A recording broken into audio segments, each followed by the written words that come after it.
అధికారంలో ఉన్న కాలు రెగరేసుకుని తిరుగుతాం కాదు. 151 11 అయిందంటే దానికి కారణం అహంకారం, అంటే వాళ్ళ మాట విధానం. ఇప్పుడు కూడా అధికారంలో ఉన్నట్టు కాలు రెగరేసుకుంటున్నారు. చేయనండి. కానీ ఎర్ర బుక్ అని వాళ్ళు ఇప్పుడు ఎర్ర బుక్ రాజ్యాంగం అని భయపడిపోతున్నారు రా స్వామి. మొన్నటి వరకు మీసాలు మెలేసి అబే నాకేమవుదు తోపుతురం ఏమన్నారు ఆయన తమ్మినేని గారు, రథం ఏదో వస్తుందంట, అందరికి కస అన్నాడు, అయిపోయింది. కార్యకర్తల పైన ఎక్కిపోయాడు ఆయన. మీరు అందరూ వైకాపాలను ఒకటే అడగాలి, అధికారంలో కలవలేకపోయారు, అది డిఫరెంట్ స్టోరీ. ప్రతిపక్షంలో ఉన్నాడు, ప్రతిపక్ష హోదా కూడా లేదు, పులివెందుల ఎమ్మెల్యేనే, ఫుల్ టైం ఉంది, ఎందుకు మిమ్మల్ని కలవట్లేదు? కనీసం ఇప్పుడు కూడా కలవట్లే, ఒక్క ఫోటో కూడా దిగట్లా. అంటే సొంత కార్యకర్తలంతా ఎంత చిన్న చూపు ఒక్కసారి మీరు ఆలోచించాలి. అరే ఎర్రబుక్ గురించి మాడితే ఒకటికి గుండెపోటు వచ్చింది భయ్. ఇంకొకటి పరిస్థితి ఎలా ఉందో మీకు బాగా తెలుసు కదా, ఏదో మాట్లాడేశాడు. నా గురించి మాట్లాడినప్పుడు నేను బాధపడలా. ఎప్పుడైతే మా తల్లి జోలికి వచ్చాడో ఆనాడే నేను ఫిక్స్ అయ్యా, టైం వస్తుంది మీకు చూపిస్తారా ఒక్కొక్కటి సంగతి. చూశారు కదా పరిస్థితి. ఏనా తల్లి జోలికి వస్తే వదిలిపెడతాం మనం? ఎవరిని వదిలిపెడతారా? ప్రసక్తేలే. ఇంకొకడు ఉన్నాడు, ఎర్ర బుక్ చెప్తే బాత్రూంలో కాలు జారిపడి చీర కొట్టుకున్నాడు. ఒక పద్ధతి ప్రకారం వెళ్తున్నాం, చట్టపరమైన నిర్ణయాలు తీసుకుంటున్నాం. అందుకే మనం తీసుకున్న నిర్ణయం ఈరోజు ఎవడు ప్రశ్నించలేకపోతున్నాం. ప్రజలు కూడా బాగా చేస్తున్నారు, వీళ్ళకి తెలియాలరా అనేది ప్రజలు కూడా భావిస్తున్నారు. అట్లా అని కాలు రెగరేసుకుని మనం తిరగకూడదు, అహంకారంతో మనం వివరించకూడదు. ప్రజల దగ్గరికి వెళ్ళాలి సౌమ్యులుగా, వేదిక ఉన్న పెద్దల దగ్గర నుంచి కుటుంబ సాధికార సారథి వరకు కూడా సౌమ్యులుగా వ్యవహరించాలి, అందుబాటులో ఉండాలి, తెలుసుకోవాలి. దేవుడు కూడా అందరి కోరికలు తీర్చలేడు, కానీ మనవంతు మనం ప్రయత్నించాలి. ఇప్పుడు రవణ అనేక అద్భుతమైన కార్యక్రమాలు చేస్తున్నారు, నియోజకవర్గంలో కూడా బాగా జరుగుతున్నాయి. కానీ నేను కోరేది కూడా ఏంటంటే, మన వార్డు అధ్యక్షులు ఉంటారు, మండల అధ్యక్షులు ఉంటారు, అధికారులు వాళ్ళు గుర్తించాలా, వాళ్ళు అడిగింది కోరిన పనులు చేయాల్సిన బాధ్యత కూడా వాళ్ళ పైన ఉంది. అలాంటి డైరెక్షన్ ఇవ్వాల్సిన అవసరం కూడా రవాణా పైన ఉంది. అలానే మీరు చట్టాలను ఉల్లంఘించి చెడ్డ పేరు పట్టుకు తీసుకొస్తే వదిలిపెట్టారు, నేను వస్తా కర్ర పట్టుకొని. ఎందుకంటే ప్రజలు ఒక బాధ్యతతో మనం గెలిపించారు.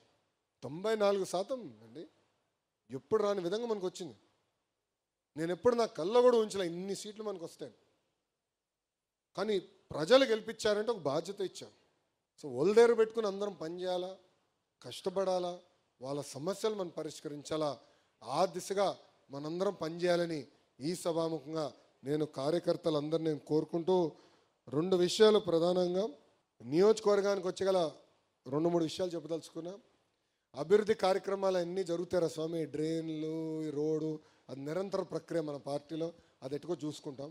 కానీ ఈ మీటింగ్ కార్యకర్తల గురించే కనుక మాకున్న సమాచారం మేరకు సుమారుగా 29 కార్యకర్తల పైన, పార్టీకి ఇచ్చిన సమాచారం మేరకు 29 మంది కార్యకర్తల పైన దొంగ కేసులు పెడతాం జరిగింది.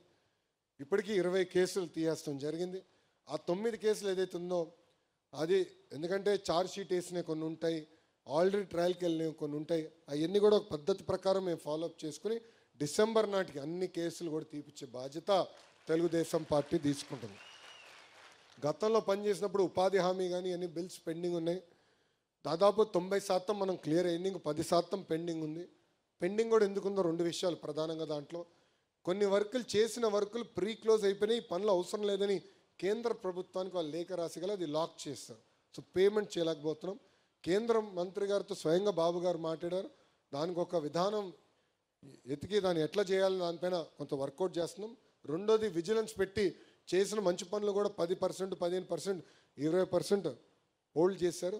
ఆ విజిలెన్స్ ఎంక్వైరీ పూర్తి చేసి ఆ డబ్బులు తిరిగి ఇప్పించే బాధ్యత కూడా మేము తీసుకుంటామని ఈ సభాముఖంగా కార్యకర్తలందరికీ నేను హామీ ఇస్తూ, ఈరోజు మనం గెలిచాం, 3 పార్టీలు కలిసికట్టుగా గెలిచాం. Telugu Desam party, Janasena party, Bharatiya Janata party కలిసికట్టుగా పనిచేశాం. సిద్ధాంతాలు వేరైన ఆలోచన ఒకటే, అది ఆంధ్ర రాష్ట్రం అన్ని రంగాల్లో నంబర్ 1 ఉండాలని. వేరే పార్టీలు వేరే సిద్ధాంతాలు ఉండొచ్చు, కానీ మన పార్టీ ఆలోచన ఒకటి ఉంటుంది. ఆ దిశగా మనం కలిసికట్టుగా ముందరికి వెళ్తున్నాం. ఈరోజు ఆంధ్ర రాష్ట్రం డబుల్ ఇంజిన్ సర్కార్ ఉంది. కేంద్రంలో నరేంద్ర మోడీ గారు, ఆంధ్ర రాష్ట్రంలో బాబు గారు, ఇద్దరు కలిసికట్టుగా పనిచేస్తున్నారు కనుకనే మనం ఈరోజు ముందరికి వెళ్ళగలుగుతున్నాం.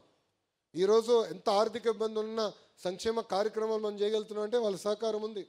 విశాఖ స్టీల్ ప్లాంట్ మనం కాపాడుకున్నామంటే వాళ్ళ సహకారం ఉంది.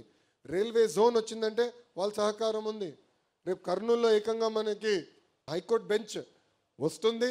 దాని కూడా కేంద్ర ప్రభుత్వ సహకారం ఉంది. అంటే ఆంధ్రులు కోరిన అన్ని కోరికలు ఈరోజు పద్ధతి ప్రకారం నరేంద్ర మోడీ గారు తీర్చుకుంటూ వస్తున్నారు. అందుకే మన యోగా డేకి నేను వస్తానంటే ఒక పట్టుదలతో, ఒక కమిట్మెంట్తో, వాళ్ళు అడగపోయినా ఒక రికార్డ్ సాధించాలని 3 లక్షల మందితో ఒక రికార్డ్ సాధించి గౌరవ ప్రధానమంత్రి గారికి ఒక కానుకగా మనందరం అందజేశాం. ఎందుకంటే కేంద్ర ప్రభుత్వం మనకు అంత సహకరిస్తుంటే మనం కూడా పనిచేయాలి. ఇంకో పక్కన మన పవన్ అన్న కూడా మనం తీసిన అన్ని నిర్ణయాలకు ఆయన సహకరిస్తున్నారు. నిలబడండి, మీరు చేయండి, మేము ఉన్నాం మీతో అని పదే పదే ఆయన కూడా చెప్తున్నారు. అందుకే 3 పార్టీలు కలిసికట్టుగా పనిచేద్దాం. చిన్న చిన్న సమస్యలు ఉండొచ్చు, అది వేదిక మన పెద్దలు మేమందరం పరిష్కరిస్తాం, దాంట్లో ఎలాంటి డౌట్ లేదు. కానీ ఇక్కడ ఉన్న కార్యకర్తలు అందరూ కూడా చెప్తున్నా, no misfire, no crossfire, no విడాకులు. అర్థమైందా? కలిసికట్టుగా మనం అందరం పనిచేయాలి. చిన్న చిన్న ఇష్యూలు వస్తాయండి, చిన్న కుటుంబం ఉన్నప్పుడే సమస్యలు ఉంటాయి. ఇంత పెద్ద కుటుంబం ఉన్నప్పుడు సమస్యలు వస్తాయి. కూర్చుని మాట్లాడుకుందాం. ఎవడు పెద్ద కంగారు పడాల్సిన అవసరంలా, ఎవడు రోడెక్కాల్సిన అవసరంలా. మనం అధికారంలో ఉన్నాం, ప్రశాంతంగా చేద్దాం.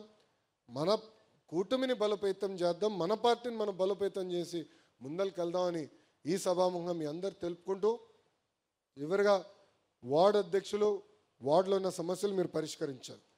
ఒకవేళ మీ వల్ల అవ్వకపోతే కంపల్సరీగా మన పట్టణ పార్టీ అధ్యక్షుడు తీసుకురాలి. ఆయన కూడా చేయలేకపోతే కంపల్సరీగా కొల్లు రవి అన్న మీరు పట్టుకోవాలి, కూర్చోబెట్టి పరిష్కరించుకోవాలి. రవి అన్న కూడా చేయలేకపోతుంటే కంపల్సరీగా పార్లమెంట్ పార్టీ అధ్యక్షుడికి బాధ్యత ఉంది, ఆయన చేయాలి. ఆయన వల్ల కూడా అవ్వకపోతే జోనల్ కోఆర్డినేటర్ రంగంలోకి దిగుతాడు, ఎందుకు అవ్వలేదా అని అధికారులు వాయిస్తాడు. ఆయన వల్ల కూడా అవ్వకపోతే పల్లా గారికి చెప్తారు, దాని తర్వాత నేను దిగుతాను. ప్రాసెస్ ఫాలో అవుదాం. ఎందుకంటున్నానంటే అందరూ లోకేష్ గారికే చెప్పాలి, అన్ని సమస్యలు లోకేష్ గారే పరిష్కరించాలంటే. నేను మనిషినే స్వామి, బాగా కష్టపడుతున్నారు. రాష్ట్రాన్ని సెట్ చేయాలి, పార్టీని కూడా ముందరికి వెళ్ళాలి. గతంలాగా కాకుండా 2 జోడెద్దుల బండి, ప్రభుత్వం పార్టీ 2 జోడెద్దుల బండి సరిగా నడిపించాలని ఆర్ఎస్ఎల్ కష్టపడతాం. అందుకే ఇక్కడున్న కార్యకర్తలు కూడా కోరేది ప్రాసెస్ ఫాలో అవుదాం. ఇన్ఛార్జ్ మంత్రి గారు కూడా ఉన్నారు, సుభాష్ ఉన్నాడు, యువకుడు, ఉత్సాహవంతుడు, మొదటిసారి ఎమ్మెల్యే అయ్యాడు, మొదటిసారి మంత్రి అయ్యాడు, జూనియర్ మోస్ట్, చాలా నేర్చుకుంటున్నాడు. నేర్చుకోవాల్సింది చాలా అవసరం కూడా ఉంది ఇంకా. కానీ చేయాలని తప్పన ఉంది, తక్కువ మాడుతాడు, అదే ప్రాబ్లం మాడుతా. కానీ చేయాలని తప్పనుంది, కష్టపడాలని తప్పనుంది. ఆయన కూడా బాధ్యత తీసుకుంటాడు. నేను ఇప్పుడే చెప్తున్నా, ఎప్పుడు జిల్లాకు వచ్చినా కూడా కంపల్సరీ మంత్రి గారు 2 రోజులు ఉండాలి, మీటింగ్లు పెట్టుకోవాలి. రొటేషన్లో ఒక్కొక్క నియోజకవర్గంలో మీటింగ్ పెట్టుకుని అక్కడున్న సమస్యలు ఉంటే డైరెక్ట్గా తెలుసుకుని పరిష్కరించాల్సిన బాధ్యత కూడా ఆయన తీసుకోవాలని ఈ సభాముఖంగా ఇన్ఛార్జ్ మంత్రి గారు కూడా నేను తెలియజేస్తూ, ఇది కార్యకర్తల సమావేశం. ఆ రూమ్లో అందరితో ఫోటో దిగిన తర్వాతనే నేను వెళ్తా. సో ఎవరు కంగారు పడాల్సిన అవసరంలో, ప్రశాంతంగా చేద్దాం, శాంతియుతంగా చేసుకుందాం, క్రమశిక్షణతో అందరితో, చివరి వ్యక్తితో ఫోటో దిగిన తర్వాత నేను వెళ్తా. అవసరంతో భోజనం ఇస్తే నాకు ఇబ్బంది లేదు. పార్టీ ఆలోచన విధానం కార్యకర్తలను గౌరవించాలి, మాటల్లో కాదు చేతల్లో చేసి చూపించాల్సిన బాధ్యత మా పైన ఉంది. కనుక ఒక సిస్టమ్ పెట్టుకున్నాం, నీట్గా చేసుకుందాం అని ఈ సభాముఖం మీ అందరు తెలుపుకుంటూ, జై తెలుగుదేశం.